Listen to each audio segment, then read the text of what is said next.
Se, herude bag mig, der ser man nogle møller. Jeg synes egentlig, de står ret flot. Når sådan turister flyver ind til København, så ser de lige uden for landets hovedstad sådan en kæde af møller. Møller kan faktisk godt placeres fornuftigt i landskabet. Som konservativ, der synes jeg, det er utrolig vigtigt, at de vindmøller, der skal op i de kommende år, også de meget store vindmøller, som kommer i de kommende år, at de placeres med respekt for både mennesker og natur. Jeg vil helst have, at man ude decentralt, ude i kommunerne, finder ud af, hvor skal de sådan lige præcis stå.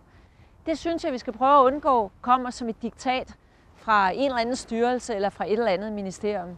Det er faktisk også en holdning til politik.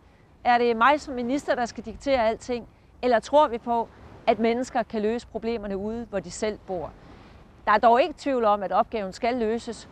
Der er nogen, der synes, møller er grimme. Nogen, der synes, de skæmmer landskaber. Der må jeg så sige, altså olieraffinaderier, de er jo heller ikke smukke. Kraftværker, de er heller ikke smukke. Vi skal have mere vedvarende energi i de kommende år, og derfor er opgaven at placere møllerne med respekt for både natur og mennesker.